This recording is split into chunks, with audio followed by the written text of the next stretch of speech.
Seja bem-vindo ao Observatório do Terceiro Setor, o Olhar da Cidadania. Segundo a Organização das Nações Unidas, 68 milhões de crianças no mundo vão morrer antes de completar 5 anos até 2030. Os motivos são doenças que poderiam ser evitadas: alimentação inadequada, falta de saneamento básico e cuidados médicos. O documento da ONU destaca que 119 milhões de crianças vão sofrer de desnutrição crônica. A pobreza foi o assunto do Congresso Internacional e Interuniversitário contra a Pobreza Infantil no Mundo, realizado em outubro na Unifesp, depois de ter passado por 34 outras universidades fora do Brasil. No programa de hoje, recebemos a coordenadora do evento, a educadora Irene Reis dos Santos. Está no ar o Observatório do Terceiro Setor, o Olhar da Cidadania.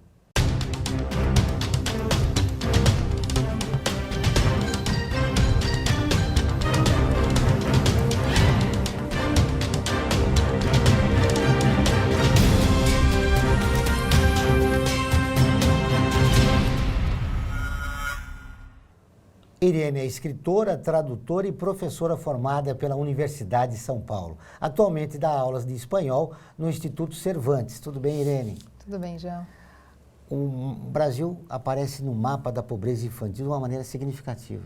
Ainda, as porcentagens são muito altas e a gente ainda perde muita criança por todas essas questões que você disse no começo relacionadas à pobreza infantil. A pobreza infantil, ela não é só material, né? Existem vários tipos de pobreza infantil e esse mesmo documento da ONU trata a respeito dele.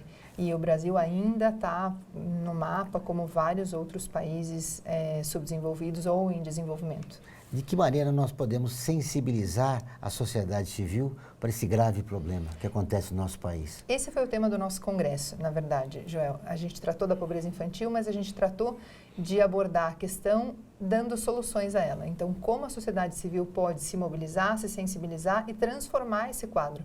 É a única maneira.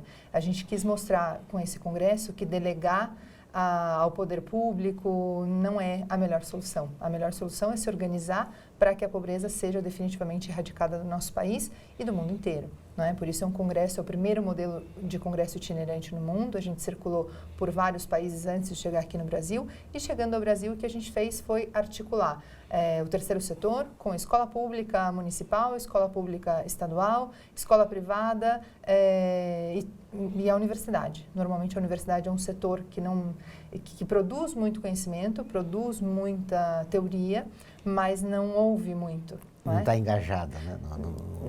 Não está engajada ou ao menos não é pelo engajamento em questões sociais que ela é mais conhecida. Então, o que a gente quis mostrar é que a universidade também tem programas sociais lá dentro. A Unifesp, por exemplo, mostrou vários dos seus projetos e programas sociais, além das teorias que fazem de mestrado, de doutorado e de investigações constantes, também se produz uma quantidade muito grande de projetos sociais com grande impacto.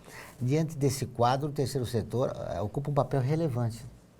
O terceiro setor é essencial, é a maneira que a gente tem de despertar na população a consciência. Então, como você faz com que a pessoa que mora na periferia entenda que o papel dela também é transformador, né? Só por meio do terceiro setor. Então, o terceiro setor é aquele que não está subjugado, digamos, às leis federais, estaduais ou municipais, mas ele tem uma, digamos, ação prática e reconhecida e validada já pelas pessoas que estão envolvidas, que é a própria população local. Então, no terceiro setor, são nas ONGs que as pessoas conseguem encontrar informação, apoio, validação para o que fazem, reconhecimento, né? Então, isso é muito importante, isso tem que ser cada vez mais fomentado.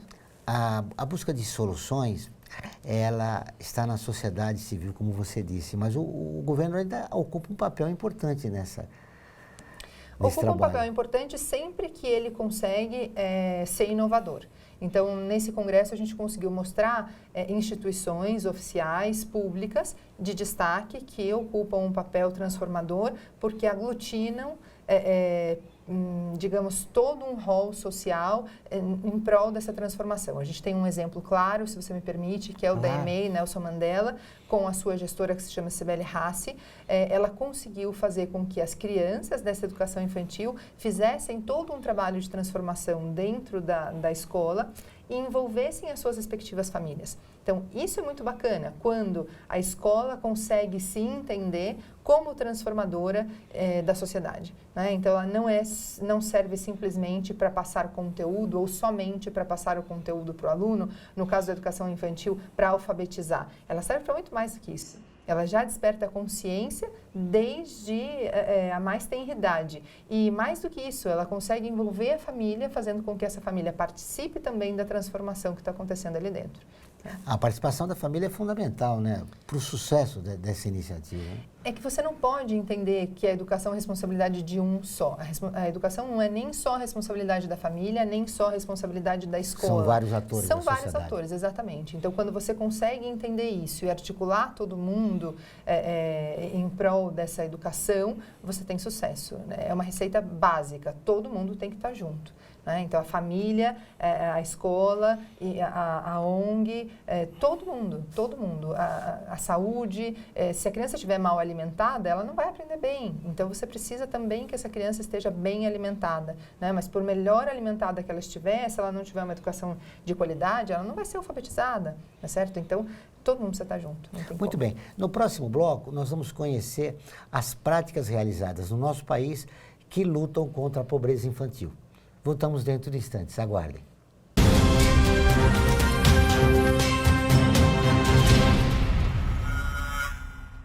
A vida nos traz muitas conquistas, mostrando que todo conhecimento e esforço compensaram em cada detalhe, cada emoção. Estudar na FIA me fez crescer profissionalmente e a conquistar um objetivo maior, que foi a felicidade de ajudar meus filhos numa carreira brilhante. E a FIA compartilha esses sonhos com a melhor estrutura, corpo docente e networking que conduzem ao sucesso e à felicidade. FIA, sua maior conquista.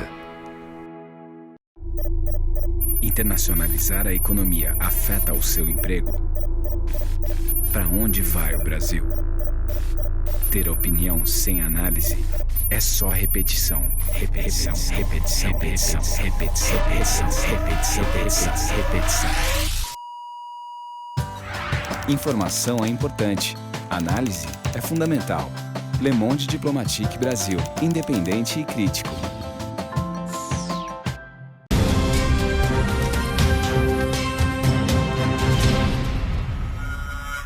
Estamos de volta com o Observatório do Terceiro Setor. Você quer mostrar as ações da sua ONG no Observatório? Acesse o nosso portal e faça o cadastro no campo Registro. Queremos conhecer e divulgar o seu trabalho. Quem sabe você não seja o nosso próximo entrevistado. Irene, eu deixei uma pergunta no ar, no primeiro bloco, das práticas que devem conseguir acabar com a pobreza no nosso país. Vieram representantes de Portugal, Espanha e de vários estados brasileiros. Uhum. Bom, como a gente dizia antes, para a gente erradicar a pobreza infantil, é necessário que todo mundo esteja junto. Então, a prática ela é sempre multidisciplinar, de maneira que a gente abriu o congresso com uma prática de yoga, mostrando que a educação socioemocional é muito importante, que essa criança conheça o próprio corpo, que conheça e administre bem as suas emoções, né? Depois, falamos um pouco sobre as ações da nossa ONG, do CIP no mundo, e falamos sobre a Escola Transformadora, como a gente tinha dito, tendo como modelo a EMEI Nelson Mandela, e falamos com um publicitário muito interessante que criou uma ONG chamada Eu Livro. É uma ONG que arrecada livros e distribui para as comunidades mais carentes. Uma pobreza importante é a pobreza intelectual, né? E ele consegue, por meio dessa distribuição de livros a entidades carentes, diminuir o impacto dessa pobreza, né? E tentar reverter essa situação. Depois tivemos um encontro muito gostoso com a cineasta Mara Mourão e trabalhamos também a linguagem do cinema na educação.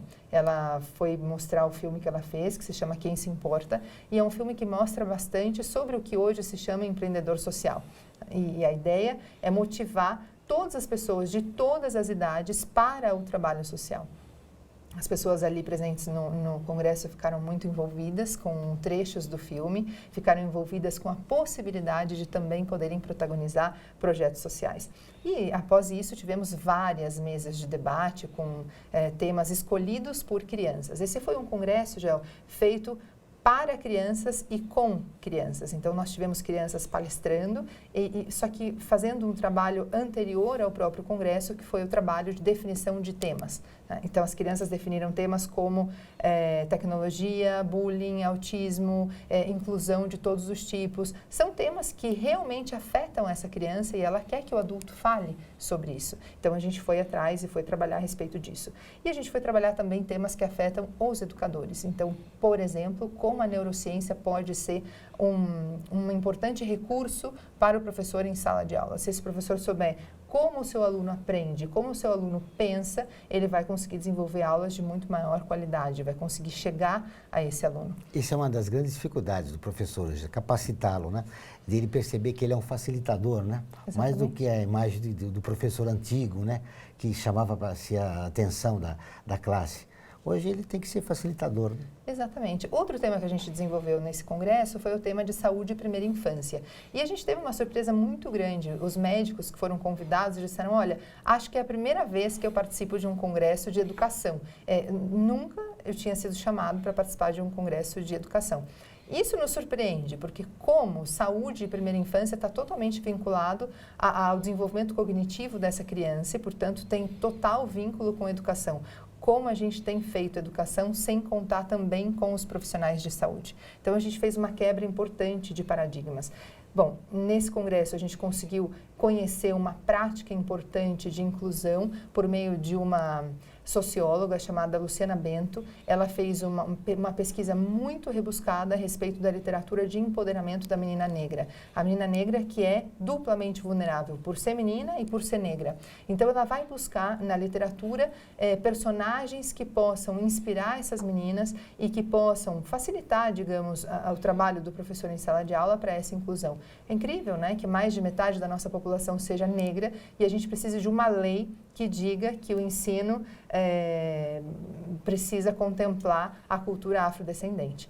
Mas, enfim, não só para atender essa lei, mas para entender como funciona a inclusão do negro nessa sociedade, a gente primou que esse trabalho viesse à luz e que fosse conhecido e inspirasse outros educadores também. Você falou em quebra de paradigmas. Como foi a experiência de abandonar o modelo antigo de um congresso tradicional e utilizar crianças na abordagem de temas que podem acabar com a pobreza infantil? Complicadíssimo. Sempre que a gente quebra um paradigma é muito complicado, porque a gente se situa num patamar quase inacessível. Né? Então, quem quer uma inovação gosta, mas desconfia. E quem está muito acostumado ao modelo tradicional, definitivamente não gosta. Então, a gente precisou convencer os acadêmicos de que essa era uma boa ideia e a gente conseguiu convencer muito bem a doutora Denise de Michele, que foi quem abriu as portas para a gente na Unifesp e abraçou a causa. A gente conseguiu convencer a doutora Carla Tiepo, que também abraçou a causa, uma pedagoga muito importante no Brasil hoje, que é a Kátia Chedid, que fala bastante de neurociência na educação, de formação dos professores e tal. Bom, convencidas essas 3 pessoas, a gente começou a montar o time para conseguir fazer com que esse congresso se fizesse realidade. Né? A grande dificuldade foi convencer a imprensa de que isso era uma coisa boa. Então, a gente teve cobertura de vocês, do Observatório do Terceiro Setor, antes, durante e agora, depois do Congresso. E a gente teve a cobertura da imprensa de Mogi, alguns alunos da Escola Pública de Mogi, que foram visitar o Congresso e que fizeram a parte de redação a respeito do que viam e tal. Então, para a gente foi muito gostoso nesse aspecto de que a gente tinha uma imprensa, a gente tinha ali alguém fazendo a cobertura do evento, mas foi triste, por outro lado, porque as pessoas não estão preparadas para o novo. Além da ausência da mídia, em relação aos apoiadores, você sentiu que eles foram sensíveis a essa nova proposta? Não, também não. Os apoiadores foram poucos, foram muito importantes. Nós tivemos como apoiadores o Grupo Inédita, da doutora Carla Tiepo, que deu uma difusão muito grande, ajudou a gente no patrocínio dessas camisetas do Conselho Internacional. Nós tivemos patrocínio da Latam, que ofereceu todas as nossas passagens de avião, do Novo Hotel, que hospedou todos os nossos profissionais. Agora, a gente teve um quase patrocínio de uma empresa farmacêutica e de outras tantas empresas, mas que no fim se recusaram a patrocinar quando perceberam que a marca estaria vinculada à palavra pobreza, né? E não quiseram simplesmente vincular a sua marca à pobreza. E isso nos surpreende, nos impacta muito, porque a gente diz, bom, está escrito aí contra a pobreza. Por que você não consegue prestar atenção no contra a pobreza e fica tão limitado à palavra pobreza? E por que você não pode ajudar a gente a combater isso? Talvez seja uma ideia equivocada do que é responsabilidade social, né? Muito equivocada. Na verdade, você tem que mudar o título de um congresso para poder atrair apoio. É impactante. Absurdo, É né? chocante. Muito bem, nós vamos para o intervalo e nós voltamos com o último bloco do Observatório do Terceiro Setor, o Olhar da Cidadania.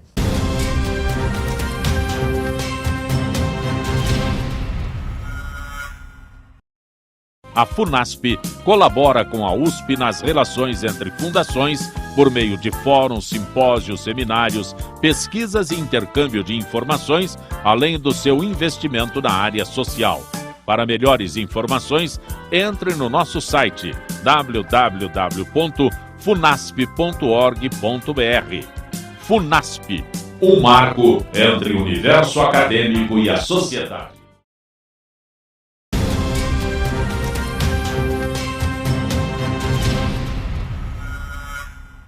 Voltamos com o último bloco do Observatório do Terceiro Setor, o Olhar da Cidadania. Irene, eu gostaria agora de você falasse sobre o CIP, que é a associação que traz deste congresso e de outras práticas importantes para combater a pobreza, não só aqui no Brasil, né, no mundo. Nós somos uma organização não governamental, estamos em vários países do mundo, temos um conselho multidisciplinar e multinacional.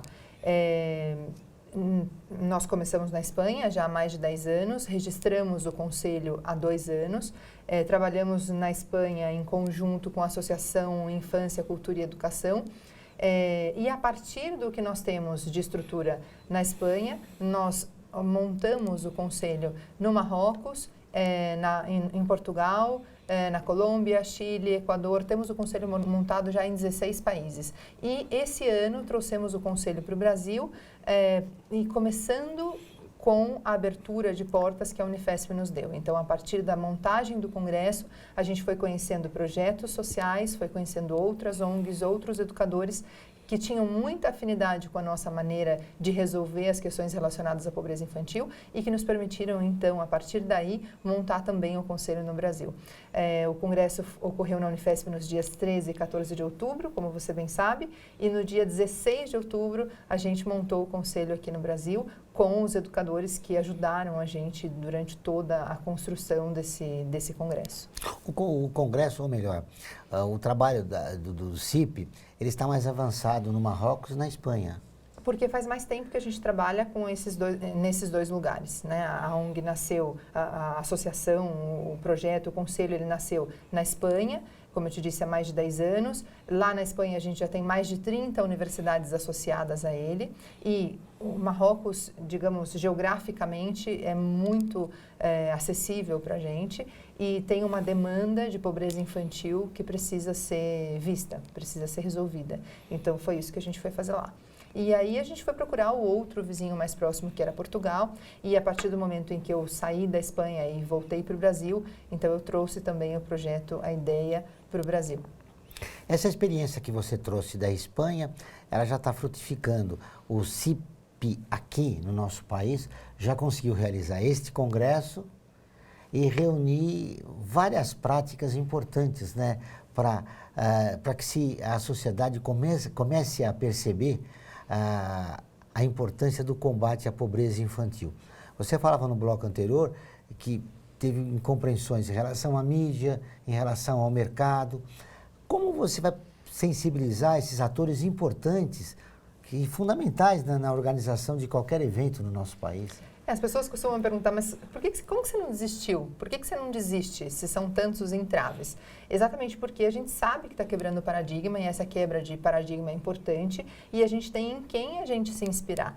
Quando você começa a conhecer ONGs como a Neide da ONG Vida Corrida do Capão Redondo, que é uma mulher inspiradora, você diz, não posso desistir. Se ela não desistiu com muito menos recursos do que eu tenho hoje, eu não posso desistir, não posso me permitir isso. Quando você conhece um Edu Lira, da ONG Gerando Falcões, e observa tudo que ele conseguiu construir com muito menos recursos, você diz, não, essas pessoas são inspiradoras, elas vêm para somar e de fato vieram, foram pessoas que foram participar do nosso congresso e inspirar outras pessoas, e são pessoas que nos inspiram. Então, de nenhuma maneira a gente pode desistir tendo tanta gente conosco.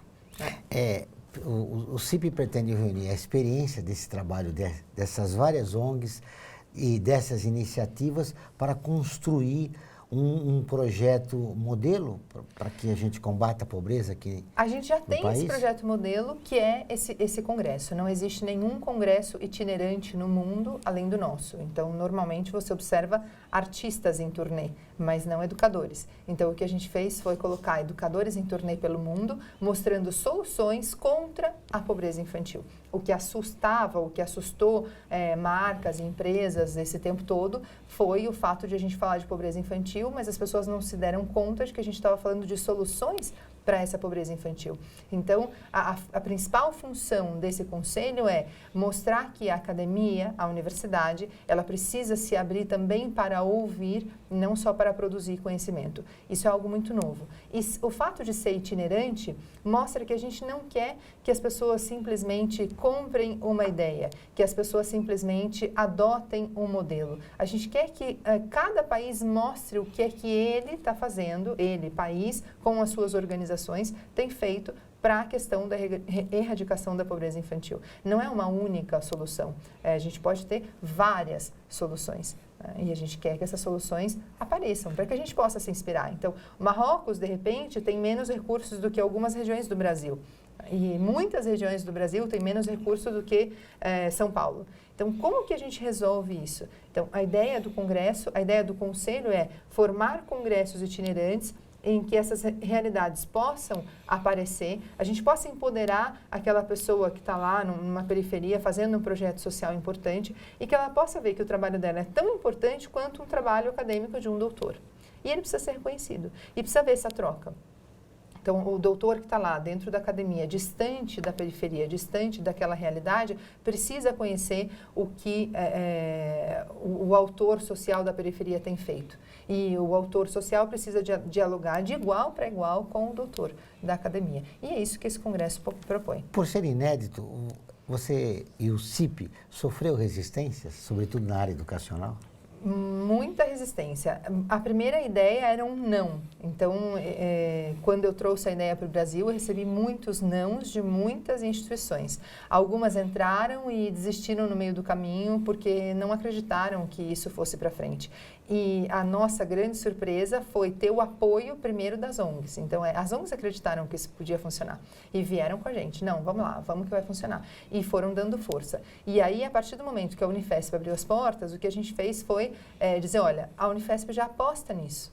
Né? E aí a gente conseguiu tocar o projeto e reunir todo mundo ali. O que nós queremos dentro do conselho? Recuperar o verdadeiro significado da palavra congregar. Congregar não é juntar no mesmo espaço só doutor, isso é segregar. Né? O que a gente quer fazer é congregar pessoas de todas as camadas sociais, de todos os níveis de conhecimento e de práticas diversificadas. E foi isso que a gente conseguiu nesses 2 dias. Ter o José Pacheco falando para os educadores presentes, inspirando, mostrando o modelo de educação que ele teve na Escola da Ponte em Portugal. O Dr. Roberto Lente falando sobre neurociência e formação dos professores. Ao mesmo tempo em que a gente ouviu o Clodoaldo Cajado falando sobre permacultura no Capão Redondo, isso tudo no mesmo dia, quase que ao mesmo tempo, foi muito emocionante, sensibilizou muito quem estava ali. Eu tenho certeza de que as pessoas saíram daquele evento transformadas. Você falou 3 vezes no nosso programa a palavra inspiração. O que inspirou você para realizar esse trabalho, apesar de todas as resistências e dificuldades que você enfrentou? Não dá para você olhar a realidade e achar que isso não é problema teu. Então, você precisa observar que sim é problema teu, que delegar não é a solução. Então, isso me inspira. Me inspira a observar resultados. Então, quando eu observo que professores apaixonados mudam a realidade dos seus alunos, e eu, como professor, observei isso com muita frequência, eu quero fomentar essa prática. Então, a gente não pode falar só de fracasso na educação, a gente tem que mostrar os sucessos na educação. E os sucessos, eles são construídos de um a um, de pessoas inspiradas e inspiradoras que resolvem que elas fazem a diferença. E a gente precisa acreditar nisso.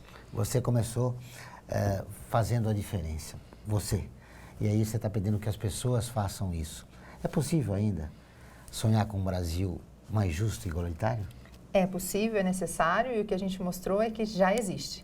Então, há muita gente fazendo muita diferença no mundo. A gente criou essa frase, seja a diferença, eu sou a diferença que eu quero ver no mundo, exatamente por esse motivo, porque a gente sabe que existe muita gente que já é a diferença que quer ver no mundo. Finalizando nossa entrevista, Eliane, te agradecendo novamente, uma última pergunta. Do que você tem mais medo? Eu tenho medo de que as pessoas não tenham sonhos. Eu acho que todo mundo tem que acordar todo dia tendo muitos sonhos. Eu tenho medo de a gente ser, não sei, entulhado, porque não encontro agora uma palavra melhor, de tanta notícia ruim que a gente não tenha mais vontade de levantar e mudar as coisas. Disso eu tenho muito medo. Tenho medo da apatia dos nossos jovens, que de tanta notícia ruim que ouvem, perdem os sonhos. Então, eu só tenho medo de pessoas sem sonho. Conte o Observatório do Terceiro Setor para continuar o seu sonho.